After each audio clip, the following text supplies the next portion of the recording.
Hello everyone, আসসালামু আলাইকুম। Mariya's kitchen থেকে সবাইকে ওয়েলকাম জানিয়ে আজকের পর্বটি শুরু করছি। আমার আজকের পর্বে থাকছে আলু আর আটা দিয়ে মজার একটি নাস্তার রেসিপি। আজকের এই নাস্তার রেসিপিটা বাচ্চা থেকে বড় সকলেই খেতে ভীষণ পছন্দ করবে। চলুন তাহলে আর কথা না বাড়িয়ে এই নাস্তার রেসিপিটা আপনাদের সাথে শেয়ার করি। এই নাস্তাটা তৈরি করার জন্য প্রথমেই একটা মিক্সিং বোলের মধ্যে আমি নিয়ে নিলাম মেজারমেন্ট কাপ দিয়ে মেপে 2 কাপ পরিমাণ আটা আর স্বাদ মতো লবণ নিয়ে নিলাম। দিয়ে দিচ্ছি 2 টেবিল চামচ পরিমাণ সয়াবিন তেল। এখানে 2 কাপ পরিমাণ আটার জন্য 2 টেবিল চামচ পরিমাণ সয়াবিন তেল দিলেই হবে। এবার আমি তেল আর লবণ আটার সাথে বেশ ভালোভাবে মিশিয়ে নিচ্ছি। দেখতেই পাচ্ছেন আমি খুব ভালোভাবে মিশিয়ে নিয়েছি। এবার আমি নর্মাল পানি দিয়ে এই আটাটাকে খুব ভালোভাবে মেখে নেব। সফট একটা ডো তৈরি করে নিয়েছি। এভাবে সফট একটা ডো তৈরি করে নিতে হবে, খুব ভালোভাবে মথে নিতে হবে। যত ভালোভাবে মথে নেবেন এই ডোটাকে ততই ভালো হবে এই নাস্তা রেসিপিটা। এবার উপর থেকে হাফ চা চামচ পরিমাণ তেল মেখে নিলাম, এতে করে এই ডোটা উপর থেকে ড্রাই হয়ে যাবে না। এবার ঢাকনা দিয়ে ঢেকে একটা সাইডে রেখে আমি আরও একটা বাটি নিয়ে নিলাম। এবার আমি এই বাটির মধ্যে দিয়ে দিলাম 1 কাপ পরিমাণ আটা। এবার আমি মেজারমেন্ট কাপ দিয়ে মেপে 1 কাপ পরিমাণ আটা দিয়েছি আর স্বাদ মতো লবণ, 1 চা চামচ মরিচের গুঁড়া দিয়ে খুব ভালোভাবে চামচের সাহায্যে মিশিয়ে নিচ্ছি। এবার আমি এখানে একটা ব্যাটার তৈরি করে নিব। সেই জন্য নর্মাল পানি দিয়ে খুব ভালোভাবে কাঁটা চামচের সাহায্যে ব্যাটারটা তৈরি করে নিতে হবে। আমি অল্প অল্প পানি দিয়ে ব্যাটারটা তৈরি করে নিচ্ছি। একেবারে বেশি পরিমাণে পানি দিয়ে দিবেন না, এতে করে ব্যাটারটা পারফেক্টভাবে তৈরি করতে পারবেন না। তাই অল্প অল্প পানি দিয়ে ব্যাটারটাকে খুব ভালোভাবে করে নিতে হবে। এই তো অল্প অল্প পানি দিয়ে আমি ব্যাটারটা তৈরি করে নিচ্ছি। যখন এই ব্যাটারটা এরকম একটু ঘনত্ব বেশি থাকবে তখন চামচের সাহায্যে খুব ভালোভাবে ফেটিয়ে নেবেন, এতে করে এই ব্যাটারের মধ্যে কোনো লাঞ্চ থাকবে না। আপনারা চাইলে হ্যান্ড উইক্সের সাহায্যেও এই ব্যাটারটা তৈরি করে নিতে পারেন। আমি আরও কিছুটা পানি দিয়ে ব্যাটারটাকে আরও কিছুক্ষণ ফেটিয়ে নিচ্ছি। এই যে ব্যাটারের ঘনত্বটা আপনারা দেখতেই পাচ্ছেন, এরকম রাখতে হবে। এবার এই ব্যাটারটাকেও আমি একটা সাইডে রেখে দিচ্ছি। এবার চলে যাব নাস্তার ভিতরের যে পুরটা লাগবে সেই পুরটা রেডি করার জন্য। এখানে আমি আলু সিদ্ধ করে খুব ভালোভাবে ম্যাশ করে নিয়েছি। এবার আমি এই আলুর মধ্যে কিছু উপকরণ দিয়ে দিব। প্রথমেই আমি এই আলুর মধ্যে দিয়ে দিব পেঁয়াজ কুচি। আমি মিডিয়াম সাইজের 2টি পেঁয়াজ কুচি এখানে দিয়ে দিলাম। আর দিয়ে দিচ্ছি 4-5টি কাঁচামরিচ কুচি, ধনিয়া পাতা কুচি দিয়ে দিয়েছি এখানে হাফ কাপ পরিমাণ, স্বাদ মতো লবণ দিয়ে দিলাম। এবার 1 চা চামচ মরিচের গুঁড়া দিয়ে দিলাম আর এখানে 1.5 চা চামচ পরিমাণ জিরা আর ধনিয়া গুঁড়া দিয়ে দিলাম।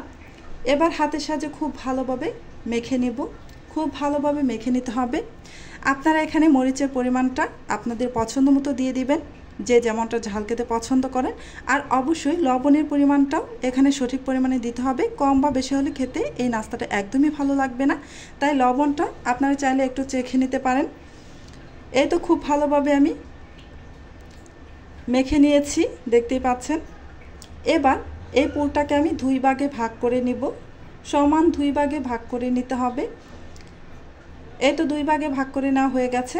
এবার আমি এই পুরটাকেও একটা সাইডে রেখে দিচ্ছি।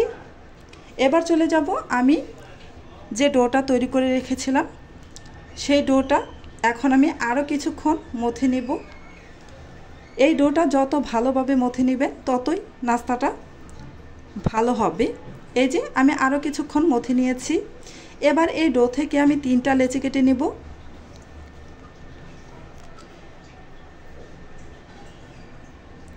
এই তো দেখতে পাচ্ছেন আমি 3টা লেচি কেটে নিয়েছি। এবার এই 3টা লেচি দিয়ে আমি 3টা রুটি তৈরি করে নেব। প্রথমেই 3টি রুটি তৈরি করে নিতে হবে। এখান থেকে একটা লেচি নিয়ে নিলাম। এভাবে পরপর 3টা লেচি দিয়ে আমি 3টা রুটি বেলে নেব। আপনারা চাইলে এখানে এ পর্যায়ে আটা ছড়িয়ে দিয়ে রুটিটা বেলে নিতে পারেন। এই যে রুটিটা আমার বেলা হয়ে গেছে। এবার আমি যে নাস্তার জন্য যে পুরটা আমি রেডি করেছিলাম সেখান থেকে একটা পুর নিয়ে নিলাম আর বাকি একটা রেখে দিলাম, ওটা পরবর্তীতে আমি ইউজ করব। এই যে পুরটা আমি রুটির উপরে খুব ভালোভাবে বিছিয়ে দিলাম সমানভাবে। দেখতেই পাচ্ছেন আমি কিভাবে কাজটা করেছি।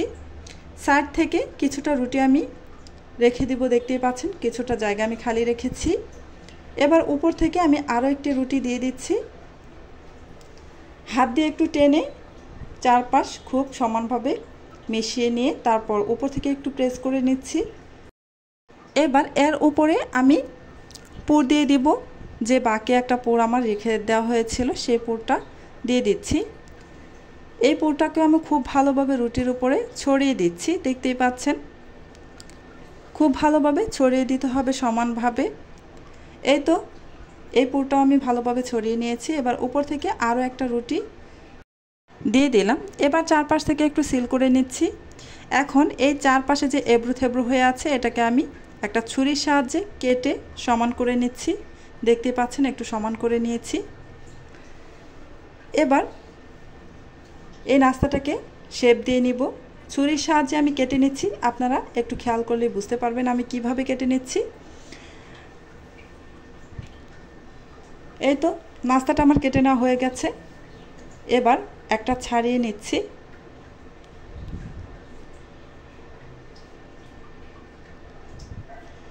এবার চলে আসলাম যে ব্যাটারটা আমি রেডি করে রেখেছিলাম। এই ব্যাটারের মধ্যে আমি 3 টেবিল চামচ পরিমাণ ধনিয়া পাতা কুচি দিয়ে দিলাম, দিয়ে একটু নেড়েচেড়ে মিশিয়ে নিলাম। এবার চলে যাচ্ছি চুলায়। আমি একটা ফ্রাই প্যানে আগে থেকে বেশ কিছুটা তেল গরম করতে বসিয়ে রেখেছিলাম। এবার আমি একে একে এখানে নাস্তাগুলো দিয়ে দিব। একটা নাস্তা নিয়ে আমি এই যে ব্যাটারটা রেডি করে রেখেছিলাম এই ব্যাটারটার মধ্যে দিয়ে খুব ভালোভাবে কোট করে তারপর তেলের মধ্যে দিয়ে দিলাম। দেখতেই পেয়েছেন আমি কিভাবে দিয়েছি। এভাবেই বাকি সবগুলো নাস্তা আমি এই ব্যাটার দিয়ে কোট করে তারপর তেলের মধ্যে দিয়ে দিব। দেখতেই পাচ্ছেন আমি দিয়ে দিচ্ছি। এই প্যানের মধ্যে আমার 4টি নাস্তা জায়গা হবে, তাই আমি 4টি নাস্তা দিয়ে দিব। পরবর্তী ব্যাচে আমি আরও এক ব্যাচ নাস্তা ভেজে নেব। 4টি নাস্তা আমি দিয়ে দিয়েছি। এবার চুলার আঁচ মিডিয়ামে রেখে উল্টে পাল্টে এই নাস্তাগুলো খুব ভালোভাবে মুচমুচে করে ভেজে নেব। এই যে দেখতে পাচ্ছেন আমি নাস্তাগুলো উল্টে পাল্টে খুব ভালোভাবে মুচমুচে করে ভেজে নিয়েছি। এবার আমি এই নাস্তাগুলোকে তেল ঝরিয়ে তেল থেকে উঠিয়ে নেব। আর পরবর্তী যে আরও কিছু নাস্তা আছে সেগুলোকেও আমি সেম প্রসেসে ভেজে নেব। চুলার আঁচ মিডিয়ামে রেখে তারপর নাস্তাগুলোকে ভেজে নিতে হবে। উল্টে পাল্টে খুব ভালোভাবে মুচমুচে করে ভেজে নেবে। এই নাস্তাগুলো টমেটো সসের সাথে বা যে কোনো চাটনির সাথেও পরিবেশন করতে পারেন। আমার আজকের এই রেসিপিটি আপনাদের কাছে কেমন লেগেছে কমেন্ট করে জানাবেন, একটি লাইক দিয়ে দিবেন। আজকের মতো এখানেই বিদায় নিচ্ছি। আবারও চলে আসব অন্য কোনো দিন নতুন আরও একটি রেসিপি নিয়ে। আপনারা অনেক বেশি ভালো থাকবেন, সুস্থ থাকবেন। আল্লাহ হাফেজ।